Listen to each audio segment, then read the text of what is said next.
Deus, na figura do sol, nasceu no horizonte emitindo sua intensa luz sobre uma manjedoura dentro de uma estrebaria em Belém da Judéia. As palavras liberadas pelos profetas do Velho Testamento ganharam a sua concretização. Nasceu do ventre de uma virgem e andou em carne entre nós. Conforme o dia despontava e o sol ganhava força, mais forte ficava a incidência dessa luz e o povo de Israel não compreendeu. Já tinham se acomodado com a escuridão. Era desconfortável ser confrontado sobre a sua própria condição destruída através da revelação possibilitada pela luz chamada Jesus Cristo. O pequeno bebê se tornou agora um menino que crescia em graça e sabedoria, porque a graça de Deus estava sobre ele. Com 12 anos, ele era encontrado no meio de doutores da lei, ouvindo tudo o que diziam, questionando e respondendo às perguntas que recebia. Como poderia um menino ter esse domínio e todo esse conhecimento? Perguntavam completamente maravilhados aqueles homens que se julgavam doutores. Mal sabiam eles que estavam diante do próprio Criador, o Rei dos Reis, o próprio Deus, que é maior do que toda a eternidade, contido agora num corpo humano, estava crescendo junto a seus pais terrenos e aprendendo sobre carpintaria. Até que o tempo passa e o início do seu ministério como Deus encarnado é desenrolado numa festa de casamento. Litros de água são milagrosamente transformados no mais puro e fino vinho já experimentado por qualquer judeu. A partir dali, sua vida nunca mais seria a mesma.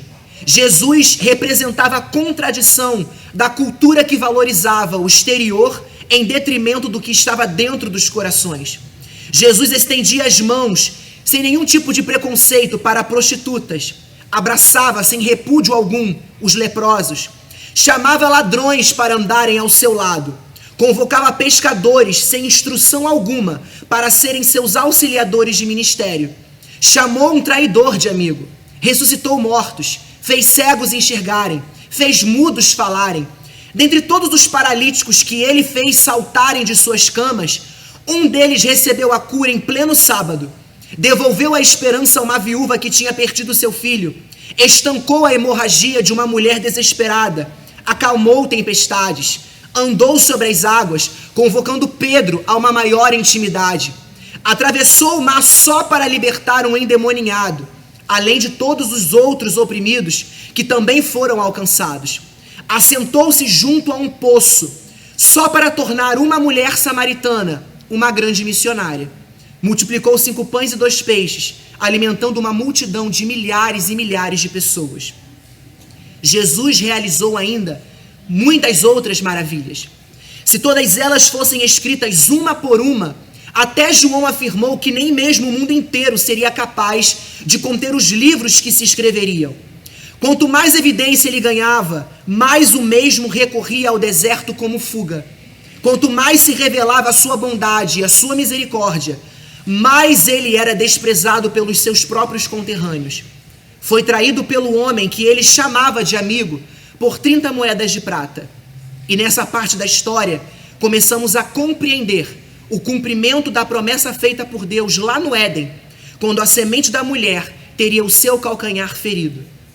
O mistério do Natal é revelado na consumação da maior promessa feita por Deus à humanidade. Jesus foi julgado injustamente, foi trocado por um ladrão e homicida, apanhou severamente, teve a sua carne dilacerada a ponto de seus ossos serem expostos, recebeu uma coroa de espinhos encravada em sua cabeça, bebeu vinagre quando precisava só apenas de um pouco de água, foi zombado, escarnecido e completamente humilhado diante de todos. Caminhou um longo e extenso percurso, tendo que carregar uma cruz extremamente pesada. Levaram Jesus ao lugar chamado Gólgota. Então lhe deram vinho misturado com mirra, mas ele não bebeu. E ali o crucificaram. Dividindo as roupas dele, tiraram sortes para saber com que cada um ficaria. Eram 9 horas da manhã quando o crucificaram. E assim estava escrito na acusação contra ele: o rei dos judeus. 9 horas da manhã, O sol ainda não tinha alcançado seu total esplendor. Os ponteiros do relógio da eternidade avançaram. Meio-dia foi marcado. Quando acharam que o sol daria o máximo de seu brilho e liberaria toda a sua intensidade de luz sobre a terra, o sol negou sua luz e houve trevas sobre a terra, até o relógio da eternidade bater às 3 horas da tarde. Eloi, Eloi, lama sabachthani. Meu Deus, por que me desamparaste? Exclamou a luz, que naquele momento estava se apagando. Jesus deu um brado, um grande brado, e expirou. O véu foi rasgado de alto a baixo, a terra estremeceu, as colunas do firmamento se abalaram com a morte do seu Criador. A desordem tomou conta de todo o universo. O sacerdote, que também é o sacrifício, agora se apresenta diante do Pai. O Pai aceita o preço pago pela humanidade. Então, Jesus desce ao mais profundo abismo. Quando o inferno, em festa, pensava ter vencido, a luz do sol que se apagou no mundo dos homens brilhou intensamente na mais densa escuridão. Jesus rasga a cédula que nos condenava, toma as chaves da morte do inferno e leva os cativos do cativeiro. No primeiro dia da semana, bem cedo, ao nascer do sol no mundo dos homens, elas se dirigiram ao sepulcro e não encontraram aquele que procuravam.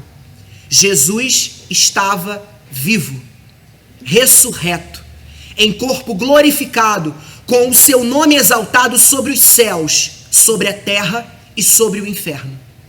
Apareceu a muitos e antes de retornar ao Pai deixou uma grande missão para todos os seus discípulos: anunciai as boas novas.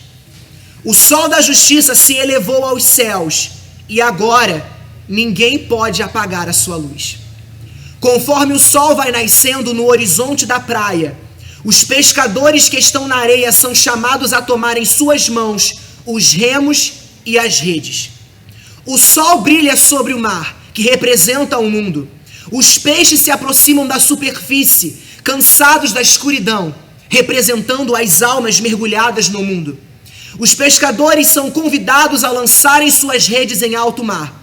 E como pequenos cristos, são convocados com o ide a serem na vida de escravos a luz que oferece de volta a liberdade. Quem reconhece o poder dessa luz chamada Cristo e o convida para se assentar no trono do seu coração como seu único e suficiente Salvador, tem este sol brilhando dentro de si todos os dias. Somos a luz do mundo, porque aceitamos o convite de Deus para vivermos dias mais que iluminados. Nunca mais seremos os mesmos, porque a luz deste sol brilha eternamente em cada um de nós.